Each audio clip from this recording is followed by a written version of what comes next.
My name is Roberta Carreri. I am an actress at Odin Teatret, based in Holstebro, Denmark.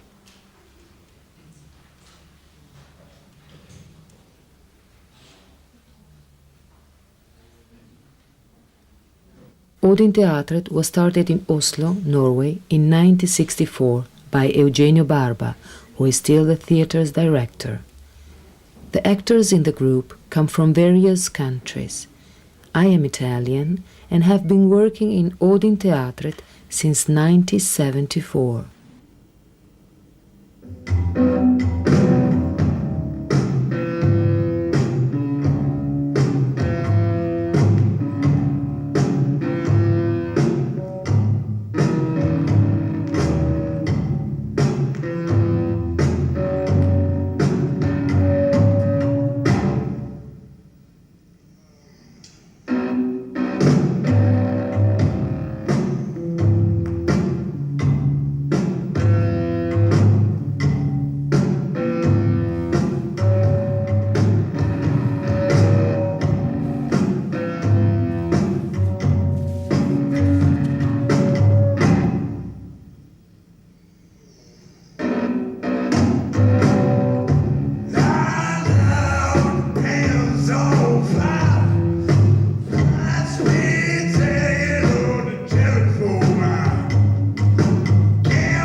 This is a work demonstration, that is a performance in which I will tell you my professional secrets.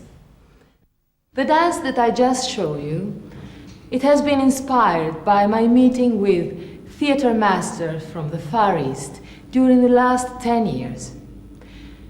I made this dance 3 years ago in my physical training. When I started at the Odin Theater, my actor training looked very different. I started in 1974. At that moment, the Odin Theater was 10 years old. Why the training of the actor? Something that makes the difference between the performer or the actor and the spectator is the presence that the actor has to have. What does it mean to be present? We're all present here now, but I know that some of you are more present than some other.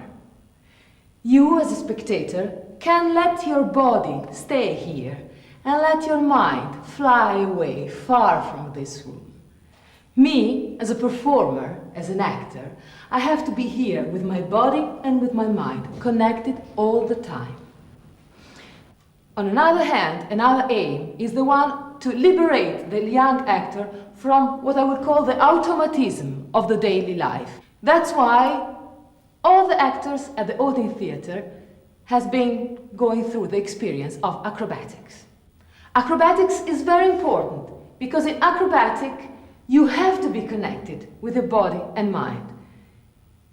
If your mind leaves your body will fall and you will get hurt. So we say that the floor has been our first Zen master, waking us up every time we lost concentration. One can use acrobatic with a strong and fast dynamic, filling the room with energy. But one can also use exercises from acrobatic in slow motion. Slow motion is a principle of work that obliges me to move very slow, centimeter after centimeter. I have to think with all my body in order not to fall.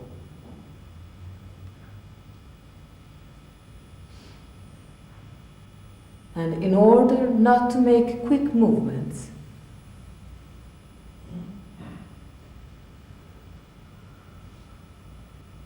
Now my hair will probably fall because I cannot control it. But my body, I should be able to control it.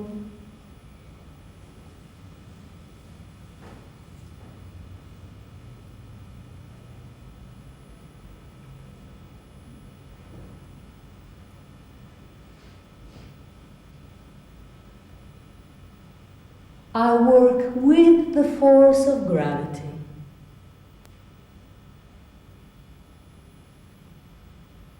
Pushing and pulling slowly my weight, displacing it. I have to know how my feet has to go in order to let me come up without jerky movements. And also, just standing up has to be done very slowly. If I forget a part of my body, that part will move quicker. Slowly. Not falling. 1 centimeter fall is a fall.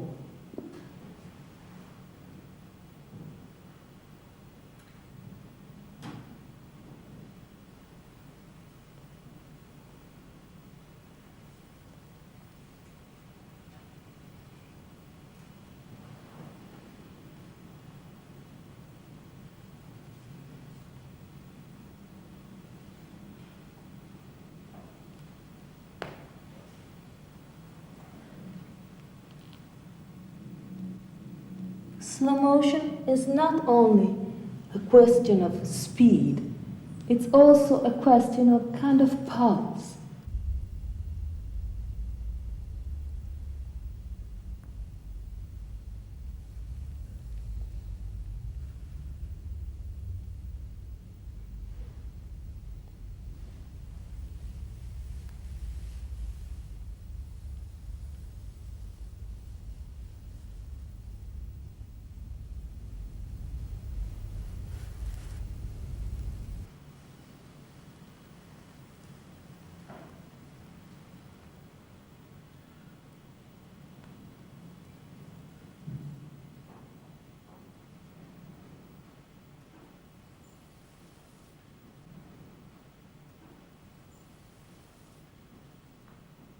And so on. We can work in the training with different principles and with exercises. Like for instance, the acrobatical exercises are fixed. We learn them from an older actor and they have a beginning, a development and an end which are fixed so that we can teach it to other people. Or we can work inside a principle. It means a frame of rules in which we can improvise. I can work in slow motion, improvising. I'm not following any exercise, but just the rule of moving slowly. And not forgetting any part of my body.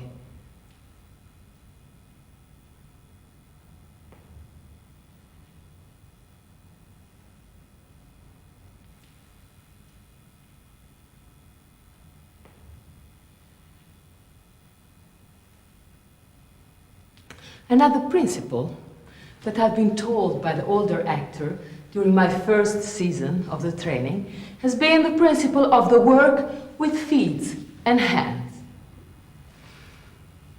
The aim of the work with the feet is to find new ways, new possibilities for displacing the body into the space. For instance,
or the hands that we always use and never dance with.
working with the hands, working with the feet,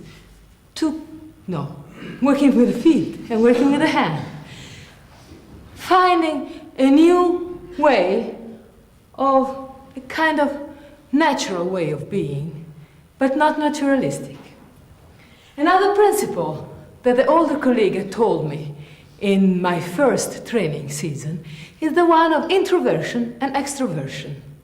Every part of the body can be either extroverted or introverted. The head, the shoulders, the pelvis, the arms, the hands. The hands can be extroverted while the arms are introverted, or introverted while the arms are extroverted. The legs, extroverted or introverted. The feet usually follow the legs. So I can make a dialogue between the different parts of my body, making some of them introverted and some of them extroverted. Head introverted, shoulders introverted, arms extroverted, pelvis extroverted, one leg extroverted, the other introverted.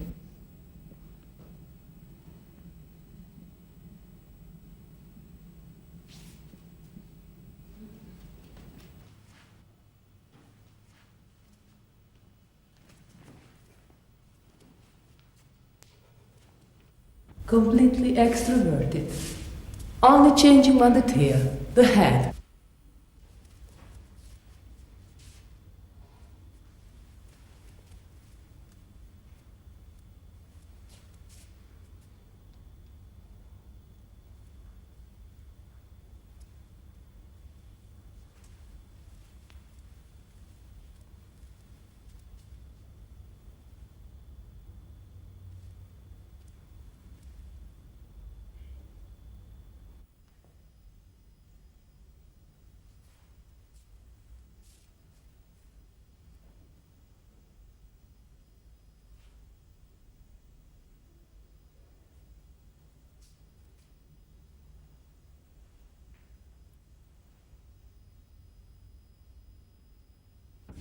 Now, every time I work in the room with training or with performance, I have always with me a little book on which I write down all the things that I want to remember. And I have this book with me also tonight because I don't want to forget to tell you what I've decided to tell you. Yes, about 2 years. After about 2 years of work with introversion, extroversion, working with the feet and the hands, I create a character, a street character. It was dressed in man clothes, with white shirt, black trousers, and big red suspenders.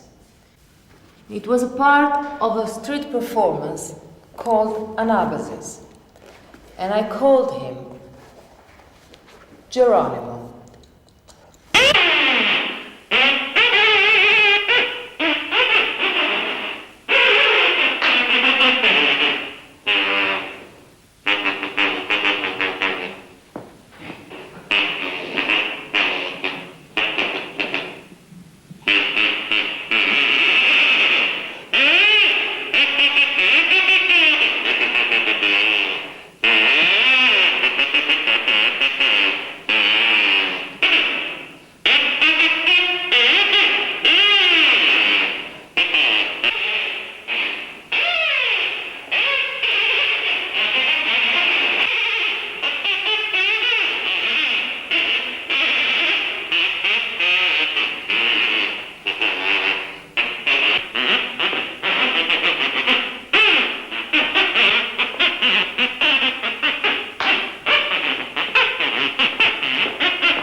in the training comes the second season.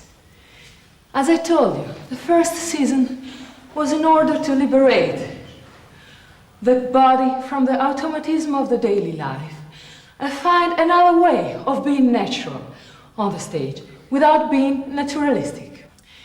About 3 years after one comes into the group, one starts the second season in the training.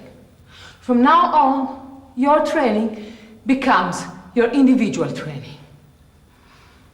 And it's a moment of great freedom, but it's also a moment of great loneliness, because up until this moment, an older actor, or Eugenio Barba himself, has been watching the work of the young actor, telling him what to do, how to do it, giving advice all the time.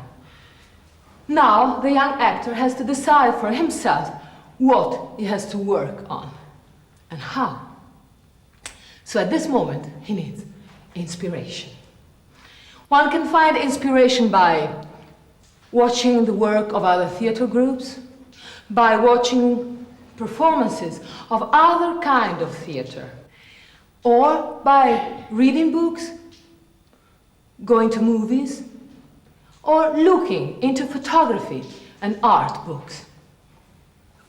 In southern France, I found the inspiration for my first principle, the first principle that I create in my individual training.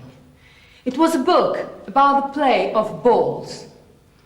It was a fantastic book with beautiful pictures, and I was really fascinated by the fact of this old man, 70, 75, 80 years old, flying in the moment they were throwing their ball.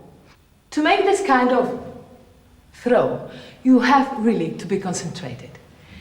And I could see in the pictures of this old man preparing themselves to the throw that they were really thinking with all their body, looking and through their eyes, thinking with all their body, gathering exactly the precise amount of energy that was needed, and then throwing it. So when I came back to Holstebro, I tried to create something that was equivalent to those pictures. I started to throw, but I remembered that fascinated me was that those pictures were snapshots, pictures taken in movement. So I started making snapshots of throwing, freezing my movement when the ball left my hand.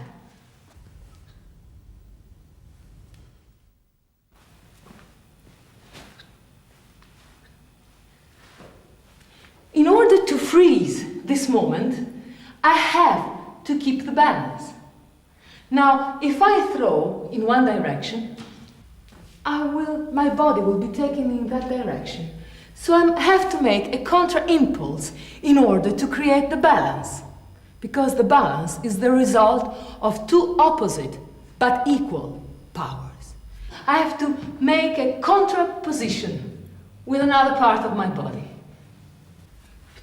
Otherwise, you don't have a chance to keep the balance. And I keep my balance on the tip of my toes.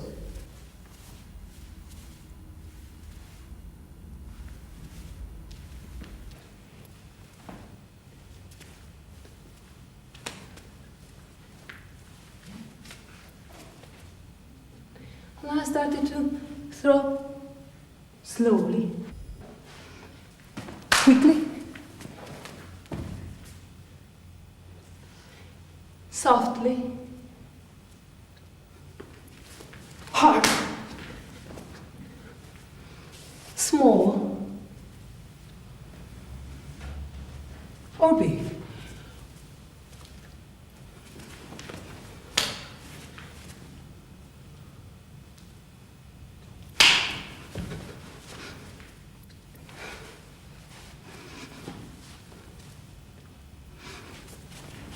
Changing direction, starting in one direction and ending in another.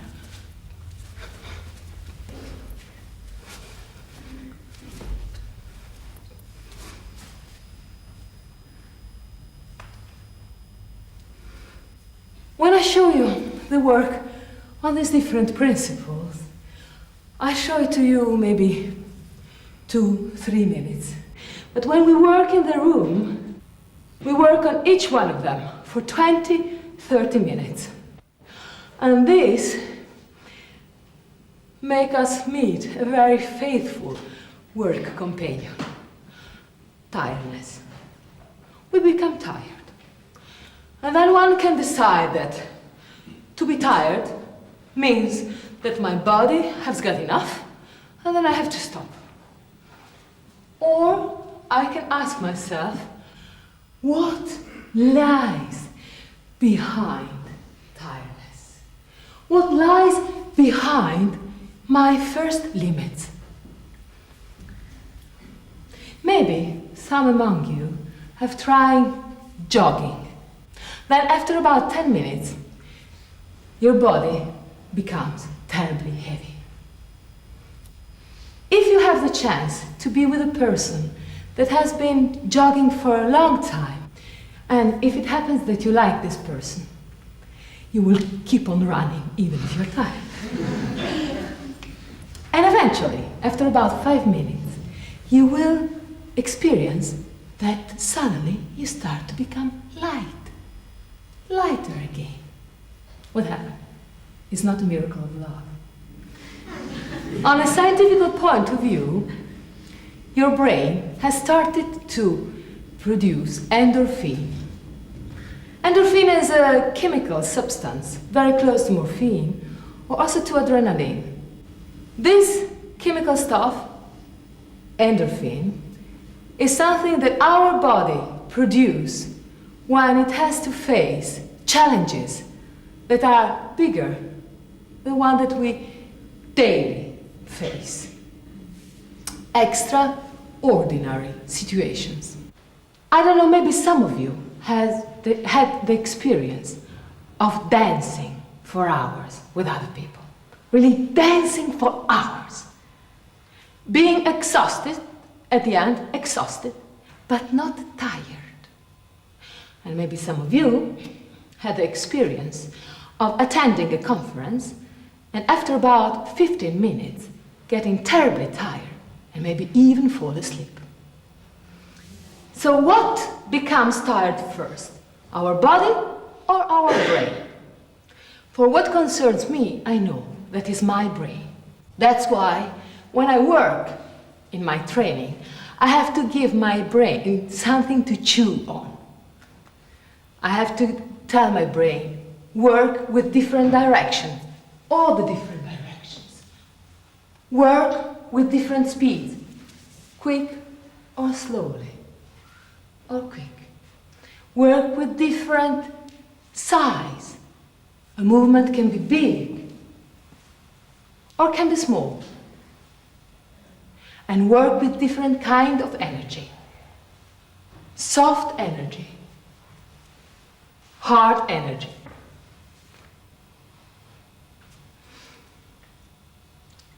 What we call, for the first few years, physical training is in fact a mental training.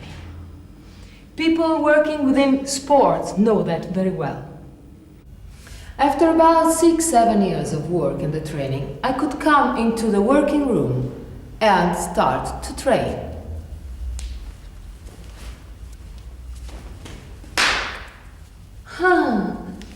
Te and Anna are coming to eat at my place tonight. Well, I should cook some fish. They love fish, but I don't have any white one. Then I should buy it. When I started to think about what I had to make for dinner for my friends when I was working, I realized that this kind of training didn't work anymore for me. My body could do it without my brain being involved. It had become automatic. So I had to break down my automatism that I myself had been building inside my work. For many years, Eugenia had been told me, fill the room, fill the space with energies. And I always did it with big movements. From that moment, I sat down. and try to irradiate energy in the room with small movements.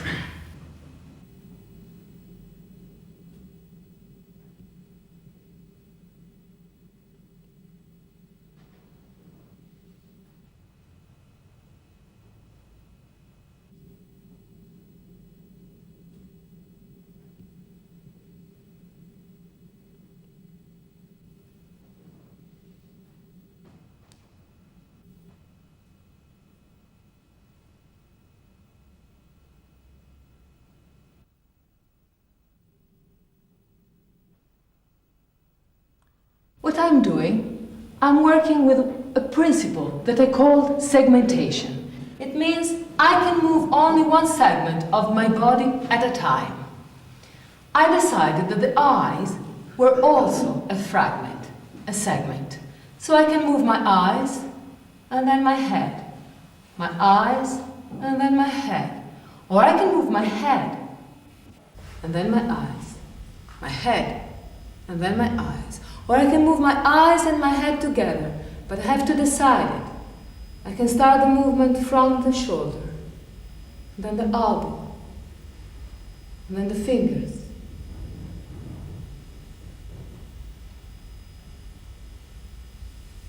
What is important for me is to keep the rest of my body still.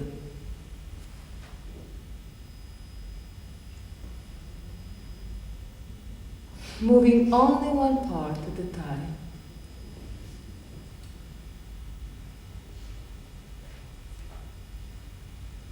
Now I move my eyes along with my head. I can decide to do it, but it's different if I do like this or if I do like this.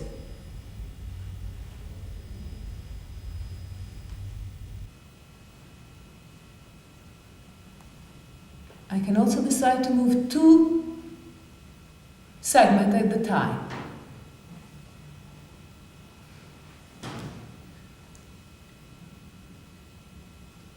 But I have to decide it. It's not something that happens automatically.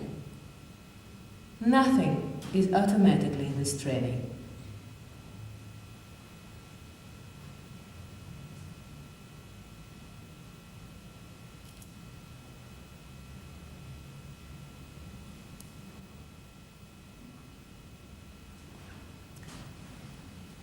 If we think about a principle as a frame, this principle is a very little frame. It has been the narrowest, the smallest I have experienced. After I've been working for years with all my body in the room, to work only with one joint at a time, it was very difficult and very boring.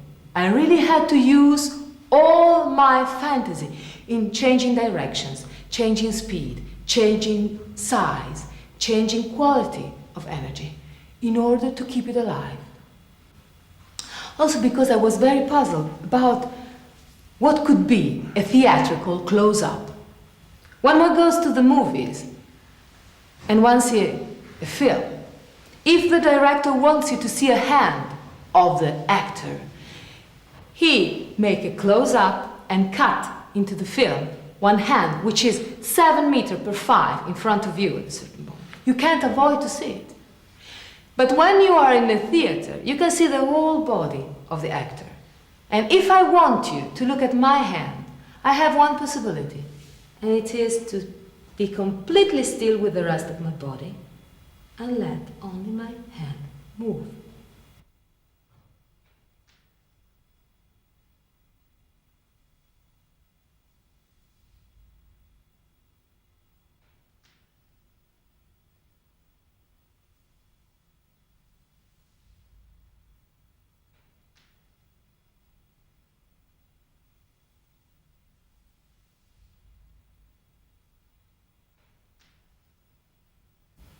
If one forgets one part of the body, this part will move, even if you don't decide to move it.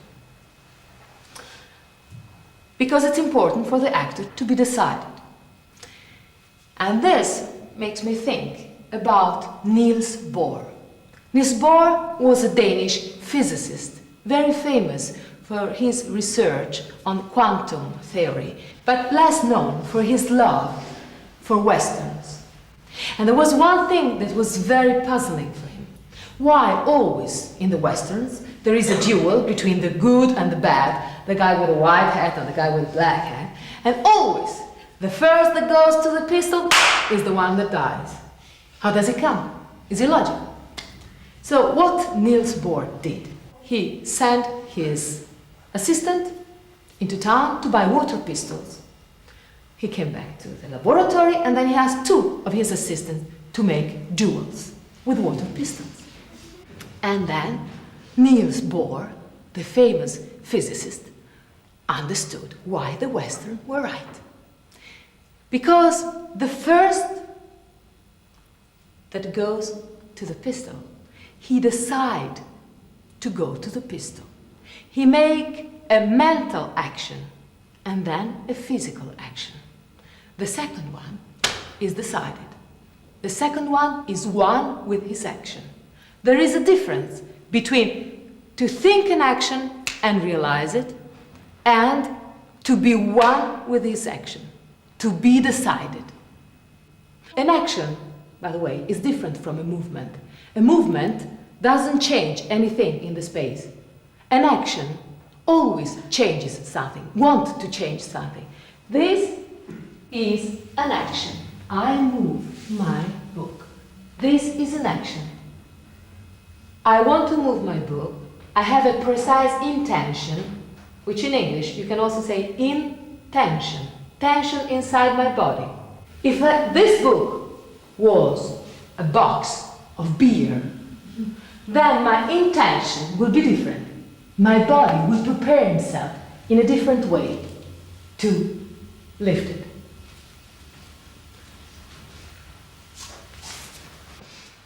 Well, when I came at the Odin Theatre, the colleagues were working with a big stick. It was 1.80 m in height and 4 centimeters in diameter. It was in wood. It was quite heavy. And Eugenio asked me to work with this big stick as well. He said, you have to find the life of this object. Well, what is the life of a piece of wood? If not the life, the energy that you inject into him. And we had to make exercises with this piece of wood that had a start, a development, and an end. Precise. One rule, we had always to grab it either on one edge or the other edge precisely in the end of the stick, or precisely in the middle.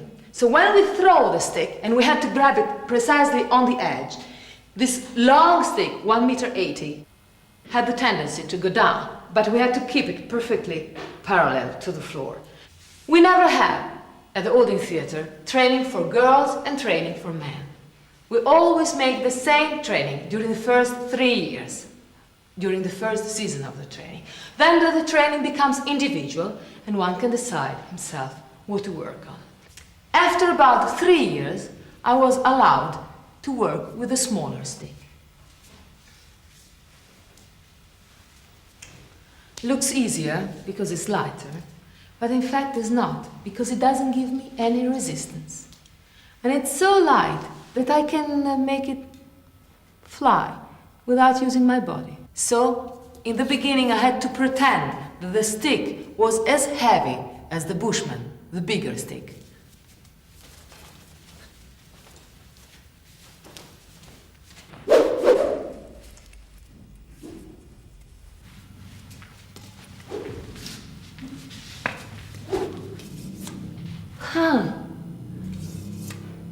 I can name this. I can recognize it from inside. And I went to my little book and wrote down the name, Warrior.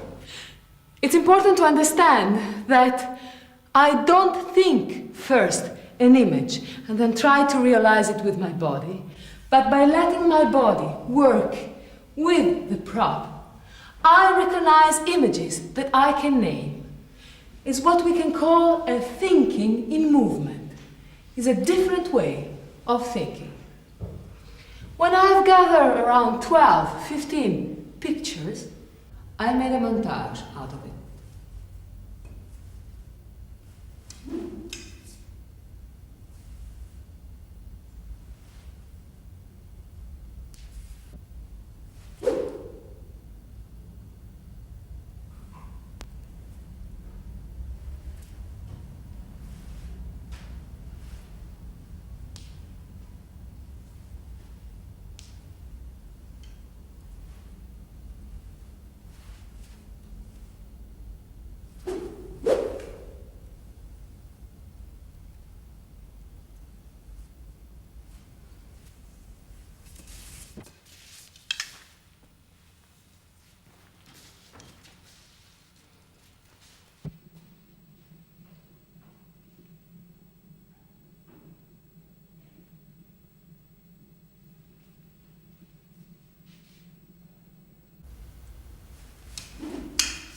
There is a warrior in a forest.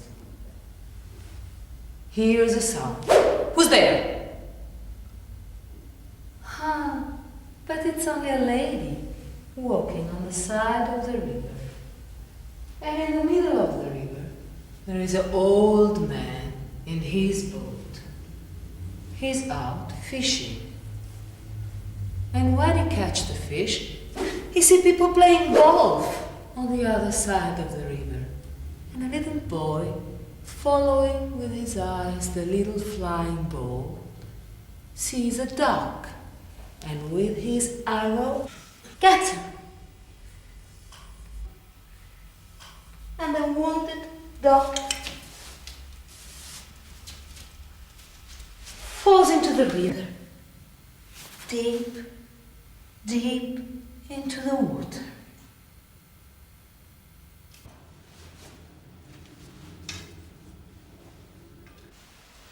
This kind of logic doesn't work in a linear way, works by jump, by associations. And it's a very precious kind of logic when one works with improvisation. The improvisation that we do for the performances. This kind of improvisations have always a theme, and the improvisation have always been individual. I never made theater before coming at the Odin theater. I never made an improvisation before in my life. I didn't know how to make it, but I still remember the beginning of my first improvisation, and I will show it to you now. In the King's Garden.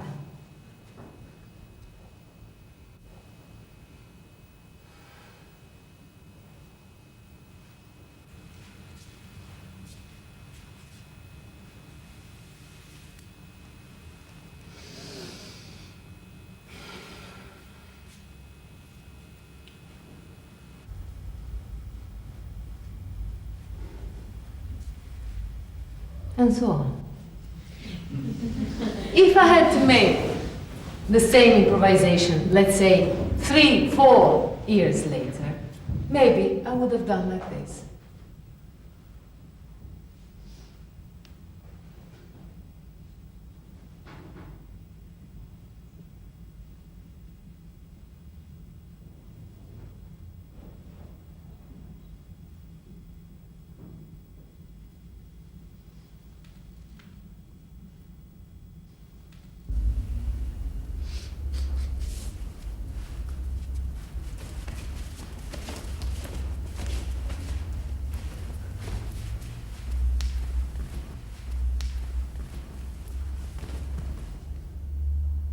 Why? Because in the King's garden, it's forbidden to go. It's his own garden. I'm not supposed to be here. And when I see a beautiful flower and I want to pick it, I make sure that nobody sees me. And when I want to smell it, many small warriors come out from the flowers with their sword, and they hit me, and they struck me, and they come out also from the other flowers, and they hurt me, and they hurt me. But then it starts to rain, and every drop of rain is a little angel with wings, and with his wings he crushes all those small warriors, and the rain saves me. Once again, a logic that makes me react and not act all the time. When we made improvisations, we had to repeat them. To learn an improvisation of about 5 minutes, it can take up to 1 week. And then we show it to Eugenio. If one action was too big, he will ask us to make it smaller, as he say, to absorb it. One action can be like this, but then I can make it smaller. Or I can make it even smaller. Even smaller. But it's there in my bag. I don't lose it. I don't do like this. I do like this, as I did when I was big. Or Eugenio can say, we can use this improvisation in a scene that I'm working on. There is a very evil and angry king sitting there And he wants to sentence to death a young and noble warrior who had the bad taste to seduce his daughter. So he calls all the chief of the army and all the chief of the church into the throne room in order to sentence to death this young noble warrior. And Eugenia says, Roberta, you are the young noble warrior entering the room. So I will do.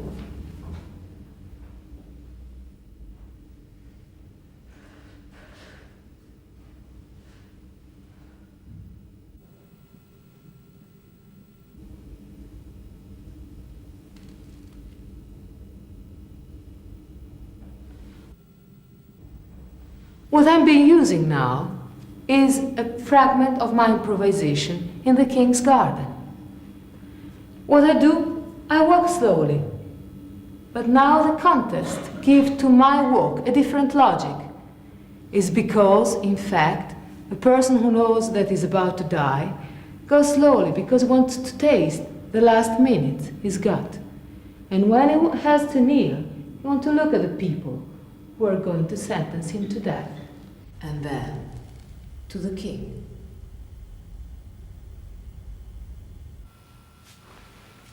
If Eugenia has said to me, you are the young noble warrior, come into the room and kneel in front of the king, maybe I would have done like this.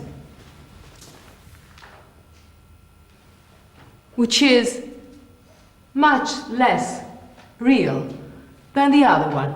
When we make improvisations, and when our improvisation are put into the scene, we always try to keep the images of the original improvisation with us, because this tension of meaning that is created by the original images and the new context in which the improvisation is put, it's what gives a different quality to our presence. I will go back to my little book. Yes. There are other ways of creating materials for the performances. One of them is composition, the work on composition, as we call it. Composition of the body and the voice of the different characters. In 1979, we made a performance called Brecht Ashes. It was based on Bertolt Brecht's life and work. I had to play 3 different characters, 2 from Bertolt Brecht's play and 1 from his life. The 2 from his plays were Paul Pichon from the Three Pennies Opera and Yvette Poitier from Mutter Courage. The one from his life was Margarete Steffin, that was Bertolt Brecht's secretary through many years. When we started working on the performance, Eugenia wanted me to walk on high heels. And we started by Eugenia asking me to find how Polly Pichon walked. Well, Polly Pichon is the daughter of Jeremiah Pichon. She's a very spoiled girl of a wealthy father. We will not speak about how he made his wealth, but she is a girl that gets what she wants. She wants to make it the messer, make it the knife, and she gets him. She marries him. So, she is a very open girl because she knows what she wants and she will get it. Then Eugenia said, okay, and how does Yvette Poitier walk? Well, Yvette Poitier is a whore, a prostitute. I've never seen a prostitute walking like this. They have to show what they have to offer. So, they're very open. Not only that, but Yvette Poitier is a very clever girl. She knows what she wants and she gets it. She wants to become a grande dame, and in the end of the play, she marries a colonel. Then, she's the only one in all this play that gets something out of all that misery. So, she's open. Then Eugenia said, oh, my Roberta, you have 2 characters and they walk in the same way. How can the poor spectator know when you are the one and when you are the other? I say, yes, but it's your fault. You give me 2 characters that they are so similar.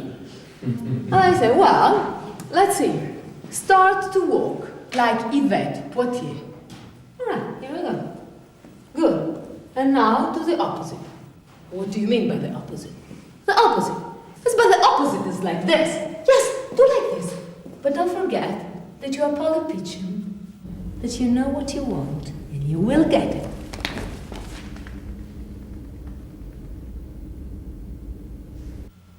In this way, our polypitching was born. There are many things that are not written in the plays. Which was the color of the eyes of Polypitchen? It's not written. If Polypitchen had a little accident at birth with her hip, it's not written either. But we decided that maybe she had. That's why she walked like this. Polypitchen and Yvette Poitier had also two different ways of using the voice. I will now sing a song that Yvette Poitier sang and a song that Polypitchen sang.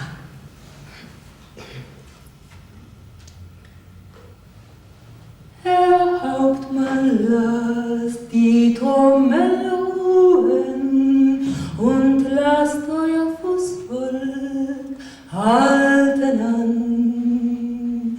Mutter Courage kommt mit Schuhen, in denen's Wasser laufen kann.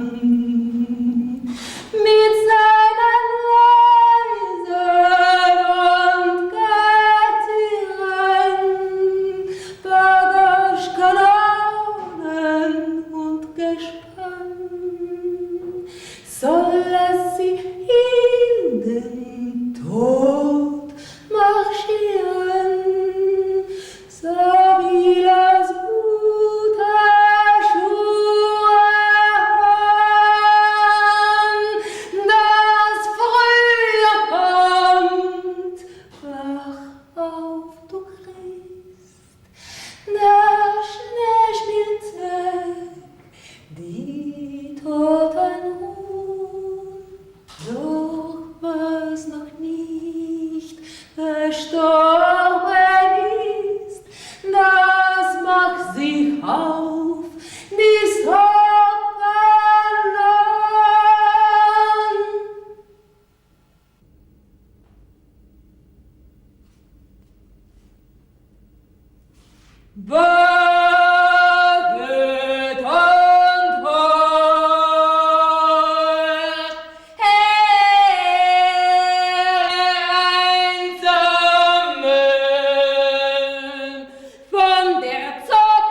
In 1987, my daughter Alice started to go to school.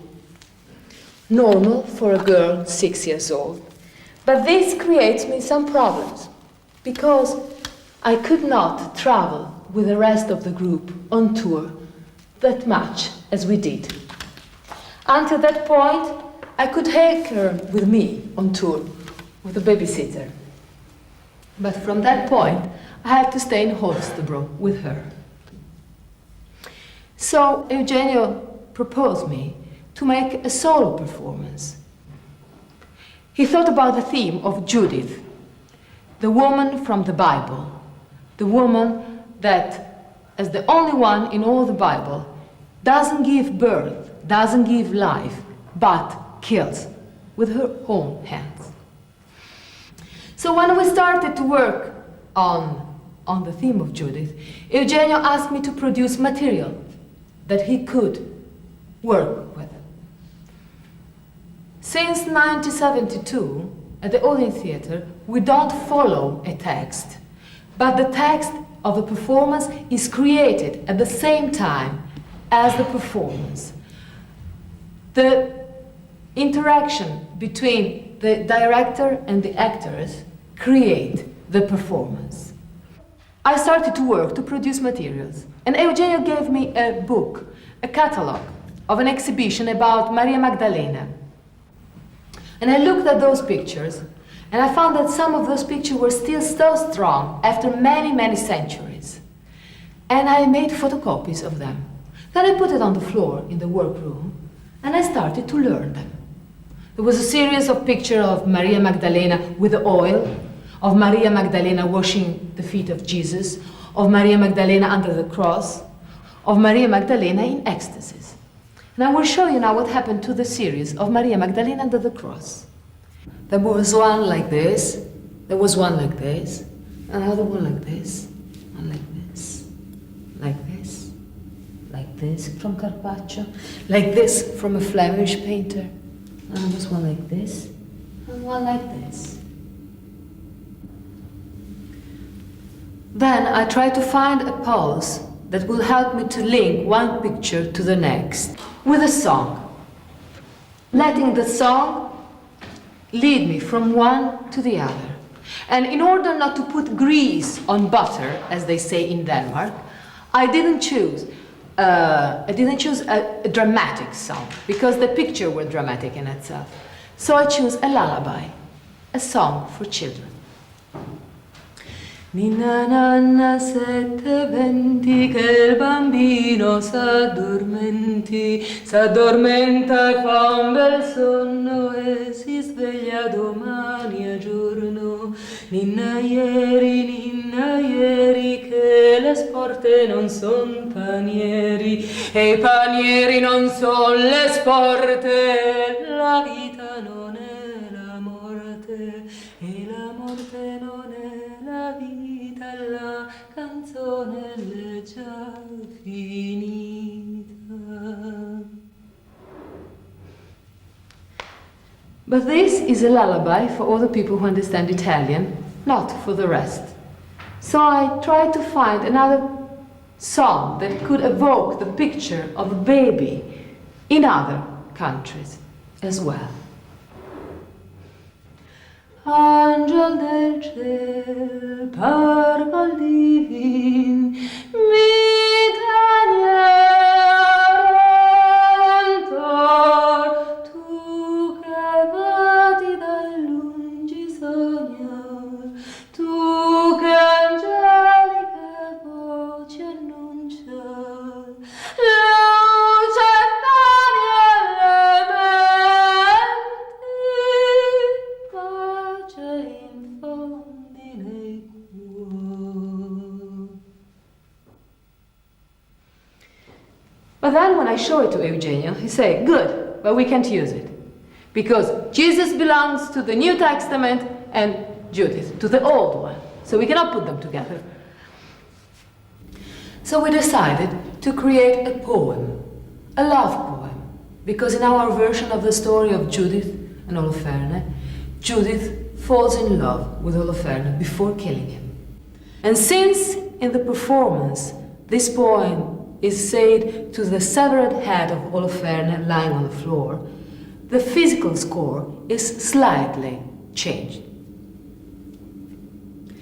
Mani e occhi guidano il suo letto, mi vede, mi sente, mi riconosce. E la notte lega i corpi. Lascio passare i giorni, le nubi, tutti i lieti del passato. Il mio paesaggio è una felicità, il suo volto un limpido universo. Qui è impossibile perdersi. The text is in Italian because the performance is in Italian. Because Italian is my mother language, is the language that I speak best. And since Judith is a tragical character, Eugenio meant that it was no good that I spoke another language, because he thinks that my English as well as my Danish sounds like the English and the Danish that the clowns speaks in the circus. So it was better not to do it. And we make the performance in Italian. We have a voice training at the Odin Theatre. And this voice training is based to the training that Eugenio learned at Grotowski's Theatre Laboratorium. It's the work with 5 different resonators: back head, top head, mask, chest. and abdomen. One works with the different resonators using a text that one knows very well, that one has not to think about, and is just material, vocal material, but it has to be a text. We don't try to interpretate this text. We don't respect the punctuation. We just speak as long as we have breath, and then we stop and take a new breath. The aim is to make vocal actions. It means starting from the surface of my body, going out in the space as far as I can, and then going back to my body, exactly in the same place where I started from. I will make an example. Molto spesso ho studiato la lapide che mi hanno scolpito, una barca con vele mai nata in un porto. In realtà non è questa la mia destinazione, ma la mia vita, perché l'amore mi si offerse, ma io mi ritrassi dal suo inganno. Il dolore bussò alla mia porta, ma ebbi paura, l'ambizione mi chiamò, ma io temetti gli imprevisti. Malgrado tutto avevo fame di un significato nella vita. Adesso so che bisogna alzare le vele, prendere i venti del destino ovunque spingano la barca, dare un senso alla vita può condurre a follia, ma una vita senza senso è la tortura dell'inquietudine del vano di sé. Prendere i venti del destino ovunque spingano la barca, dare un senso alla vita può condurre a follia, ma una vita senza senso è la tortura dell'inquietudine e del vano desiderio. Una barca che nel mare pure lo teme. Molto spesso ho studiato lapide che mi hanno scolpito, una barca con vele ammainato in un porto. In realtà non è questa la mia destinazione, ma la mia vita, perché l'amore mi si offerse, ma mi ritrassi dal suo inganno. Il dolore bussò alla mia porta, ma io ebbi paura. L'ambizione mi chiamò, me temette gli imprevisti. Malgrado tutto avevo fame di un significato nella vita. Adesso so che bisogna alzare le vele e prendere i venti del destino ovunque spingano la barca, dare un senso alla vita può condurre a follia, ma una vita senza senso è la tortura dell'inquietudine e del vano desiderio. Una barca che nel mare pure lo teme. Molto spesso ho studiato la lapide che mi hanno scolpito, una barca con vele mai nata in un porto. Dare un senso alla vita può condurre a follia, ma una vita senza senso è la tortura dell'inquietudine e del vano desiderio. Una barca che nel mare pure la teme. Molto spesso ho studiato la lapide che mi hanno scolpito, una barca con vele mai nata in un porto. In realtà non è questa la mia destinazione, ma la mia vita, perché l'amore mi si offerse, mi ritrassi dal suo inganno. Il dolore bussò alla mia porta, ma io ebbi paura. L'ambizione mi chiamò, ma io temetti gli imprevisti. Malgrado tutto avevo fame di un significato nella vita, e adesso so che bisogna alzare le vele e prendere i venti del destino ovunque spingano la barca, dare un senso alla vita può condurre a follia, ma una vita senza senso è la tortura dell'inquietudine e del vano desiderio. È una barca che nel mare pure lo teme. Molto spesso ho studiato la lapide che mi hanno scolpito. 5 different directions. And then I can color some of them with my nose or with my throat. Molto spesso ho studiato la lapide che mi hanno scolpito, una barca con vele ammainate in un porto. In realtà non è questa la mia destinazione, ma la mia vita, perché l'amore mi si offerse, ma il dolore bussò alla mia porta. Throat and nose. And then I can start to improvise, pretending to follow a flying ball with my voice, holding on it while it's moving in the space. Let's say that it starts in front of me, on the floor. Molto spesso ho studiato lapide che mi hanno scolpito, una barca con vele ammainato in un porto. In realtà non è questa la mia destinazione, ma la mia vita, perché l'amore mi si offerse, ma io mi ritrassi dal suo inganno. Il dolore bussò alla mia porta, ma io ebbi paura. L'ambizione mi chiamò, ma io temetti gli imprevisti. Malgrado tutto avevo fame di un significato nella vita. Adesso so che bisogna alzare le vele, prendere i venti del destino ovunque spingano la barca, dare un senso alla vita può condurre a follia, ma una vita senza senso è la tortura dell'inquietudine e del vano desiderio. È una barca che nel mare pure la teme. Molto spesso ho studiato la lapide che mi hanno scolpito, una barca con vele ammainate in un porto. In realtà non è questa la mia destinazione. Following the flying ball. Or I can choose to color my voice, imagining natural elements. For instance, I can sing a song like it was fog, like it was ice, like it was running water. Like it was fog. Sia maledetta maremma, sia maledetta maremma, chi l'ama. Or like it was ice.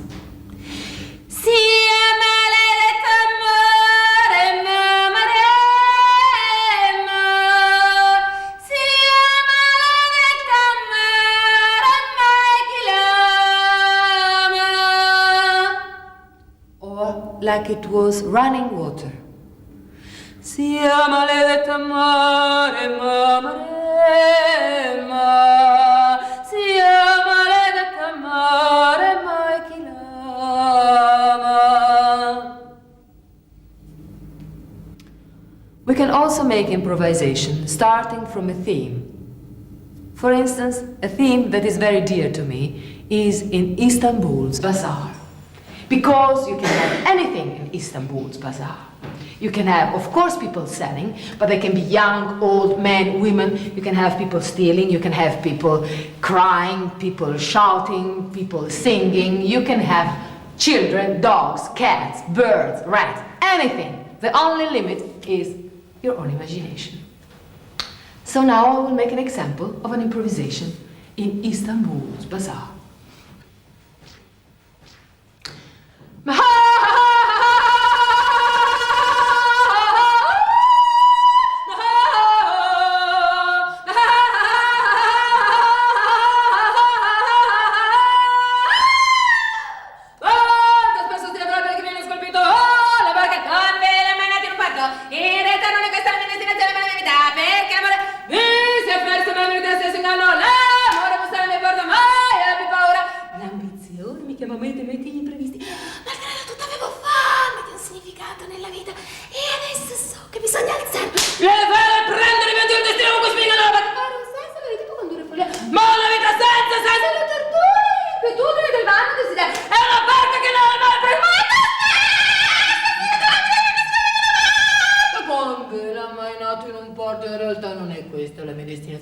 Ma la mia vita perché lavoro mi si è persa, ma io ho venuto la selezione, il dolore bussa alla mia porta, ma io ho più paura, la ambizione mi chiamo me, tu gli imprevisti, ma grado, tutto avevo fame, tu sei figato nella vita. Io adesso so che bisogna alzare le vene, prendere venti nel destino, ovunque tinga nella barca, nella senza la vita, poi quando fuori, la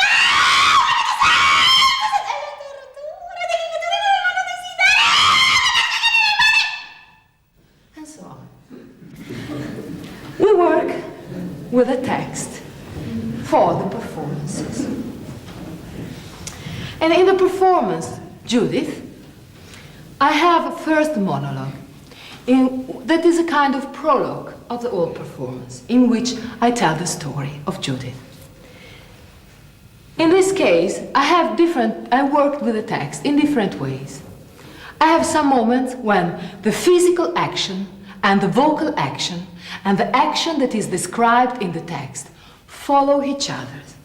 For instance, I say, in this case is Nabucodonosor is the Assyrian king who says to Holofernes, he is the general of his army, go and occupy all the territory of the rebels, and you should not have any mercy to send them to their death. And I say it in this way, go and occupy all the territory of the rebels, and you should not have any mercy to send them to their death. So, I say, va e occupa tutto il paese dei ribelli, e che non abbia il tuo occhio compassione al destinarli a morte. In this case, they follow each other. My voice, go. The text, go. The finger, go and occupy. I don't say go and occupy. I say go and occupy. Because to occupy is to say, here I am. So I throw first my voice, and then I say, here I am, and then I make with my voice, as well as with my arm, a circle to delimitate all the territory of the rebels. Go and occupy all the territory of the rebels, and you should not have any mercy. It's easy not to have mercy, to send them to their death. And this is harder, because to send a person to death, it means to kill this person. And at that time, to kill was a work that they had to do with their hands. In another moment, when I speak about Judith washing her body with water and anointed it with thick perfume, I say, acqua in Italian is water, and profumo denso is thick perfume. Si lavò il corpo con acqua e lo unse con profumo denso. I say water, acqua, in this way because I can feel cold water running on my back. I can let one word, color, be colored by the association that it gives me. Or I say thick perfume. I don't say thick perfume. I say thick perfume. My voice is as thick as the perfume. Thick perfume. Another moment, I speak about the moment when she puts on necklace and bracelets. And in Italian we have a way of saying una risata argentina, which means a silver laughter, a silver laugh. So when she puts on bracelet, I think about the laughter of a young girl. Si mise collana e infilò braccialetti e si rese molto affascinante. And then braccialetti, bracelet, I color it in this way. Not all the words of the text are colored, but some words are chosen to be colored, to create, to break the monotony of the text and to give another dimension to it. Another moment, instead of shouting the most important word, I keep it back. A moment when she speaks about the elder people of the village, Betulia, her town, that decided to wait 5 more days. And then if God doesn't show his mercy, then they will surrender. And then mercy, misericordia, is the most important word. And I say like this. Decisero di resistere ancora 5 giorni. Poi, se il Signore Dio non avesse mostrato la sua misericordia verso Betulia, di arrendersi. In this case, I keep this word, and this keeping it makes the spectator doing the action of hearing. So, until now I've been speaking about technique. Technique and technique. And the technique is important, is essential in an art, but is not what the spectator should see. As a good friend of mine said once, technique is like a cold, black, ugly, iron staircase. It's necessary. But then it starts to snow, and the snow covers the staircase. And the staircase becomes white, beautiful, soft, and shining in the sun. And the snow is the performing situation where the spectator should not see the technique, but the technique is there, underneath.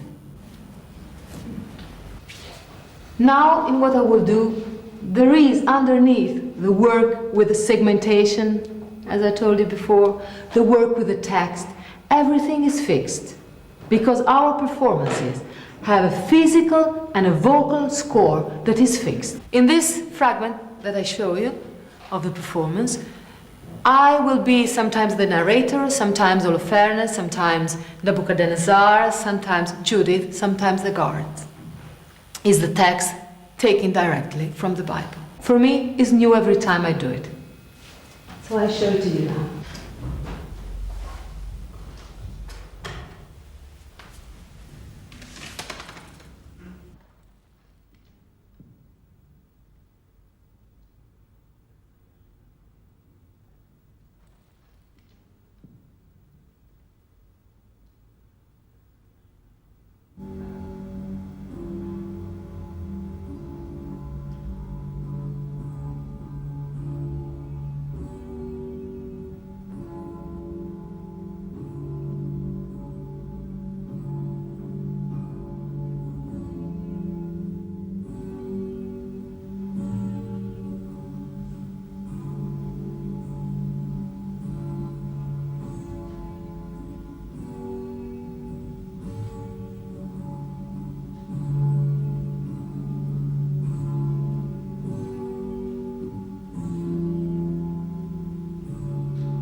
Nell'anno 18º, il giorno 22 del primo mese, nel palazzo di Nabucodonosor, re degli Assiri, fu discusso un piano di vendetta per punire con la distruzione chiunque non si era alleato con lui contro Arfasad, re dei Medi.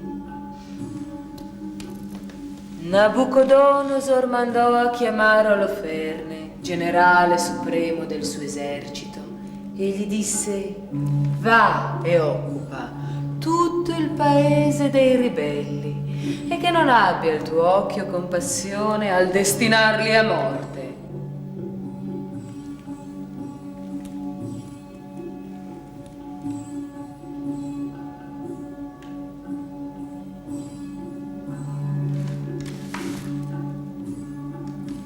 Oloferne diede ordine a tutto l'esercito di attaccare gli israeliti della città di Betulia, occupando tutte le vie d'accesso alla montagna, e iniziò l'assedio.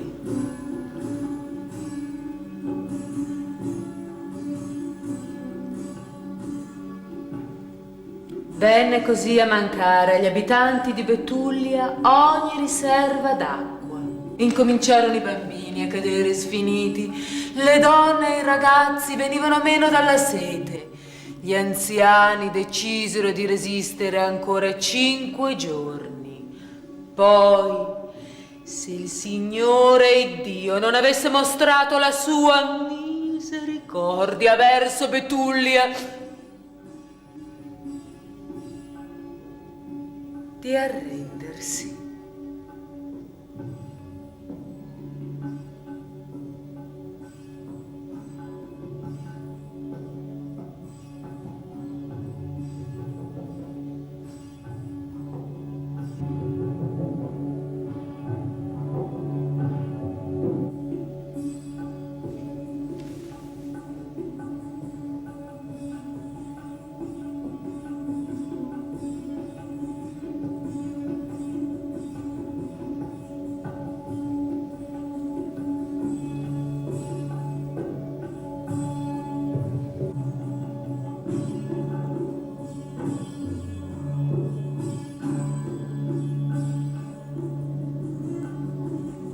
Venne a conoscenza della situazione Giudith, figlia di Merari, vedova di Manasse, la quale disse: voglio compiere un'impresa che passerà di generazione in generazione ai figli del nostro popolo.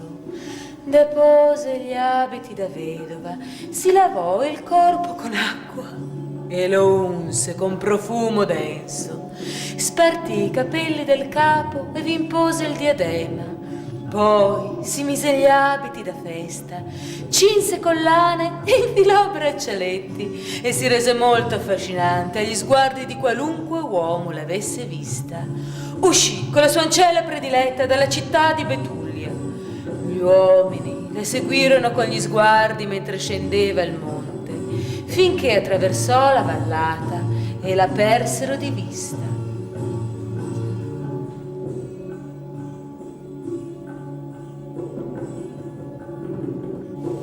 Le sentinelle assire la presero e l'interrogarono. Giudith rispose: sono figlia di ebrei, però fuggo da loro. Vado da Oloferne per mettergli sotto gli occhi la strada per cui potrà passare. Le sentinelle assire ammiravano la sua bellezza e si dicevano l'un l'altro: chi potrà disprezzare un popolo che possiede tali donne? La condussero alla tenda di Oloferne.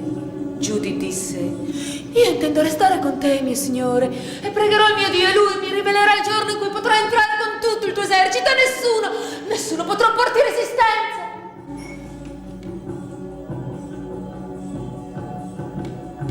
Le parole di lei piacquero a Oloferne.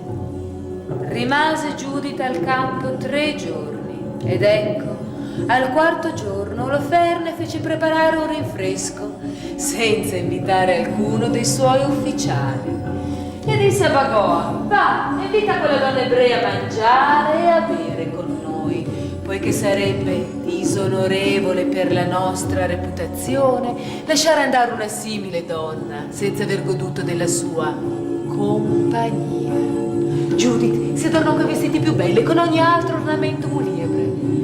cuore di Oloferne ne rimase estasiato e si agitò il suo spirito. Disse: «Bene, e date alla gioia con noi». Judith rispose: «Sì, mio signore, verrò, poiché oggi sento dilatarsi la vita in me più che in ogni altro giorno che ho vissuto».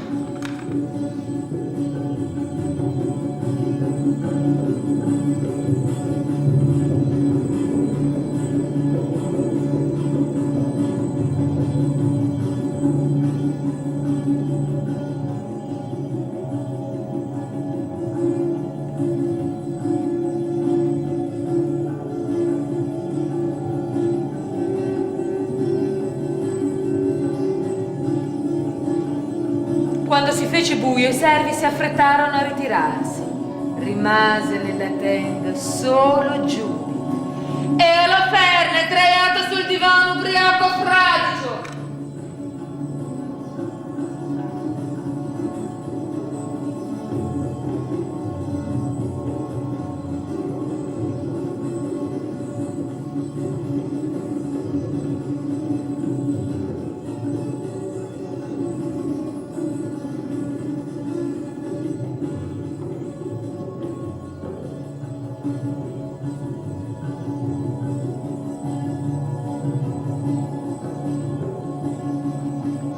Judith si avvicinò alla colonna del letto e ne staccò la spada, afferrò per la chioma la testa di Oloferne e con tutta la forza di cui era capace lo colpì 2 volte al collo, mozzandogli la testa.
Until now, I've made theater archaeology, digging in the past, and now I would like to tell you something about my present and my future.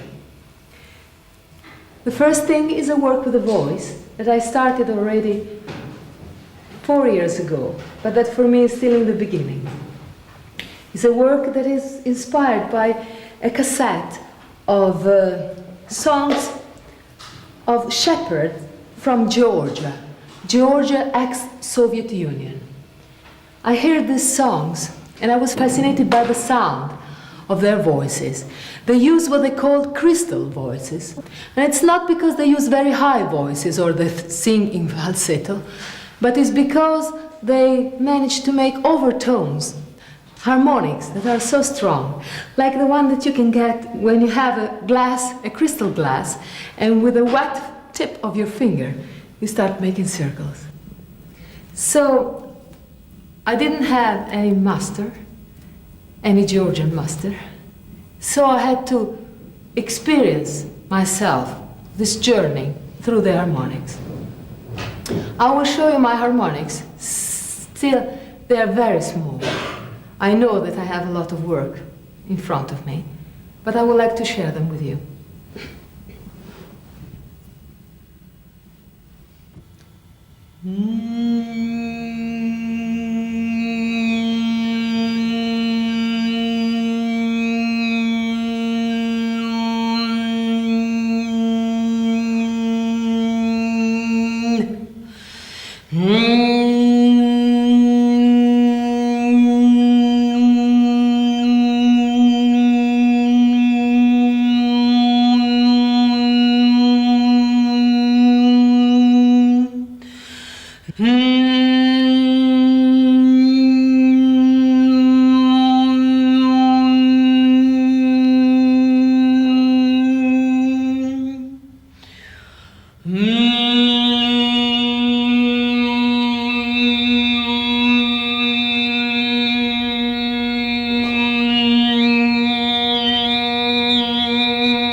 And then something that belongs to the third season of the training of the actor.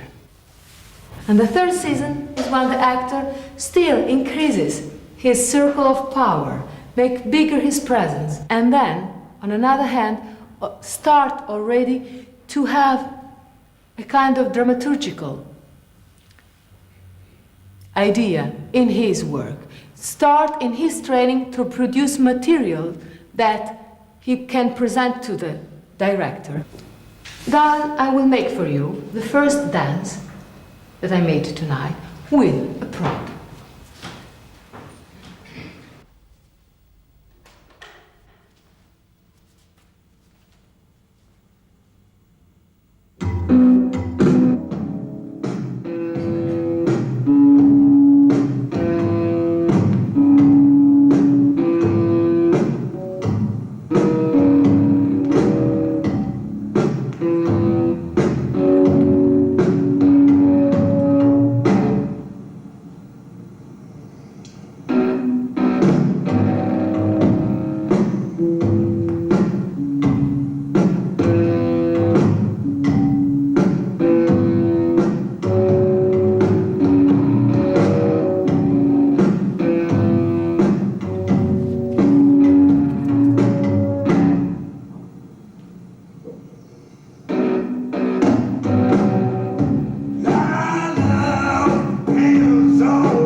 Few words that are not mine. The art of the actor is based on the organization of his material and on the actor's accurate knowledge of the means of expression of his own body. This was written by Meyerhold, a Russian theater director from the beginning of this century, and is still valid for me. Thank you for your patience.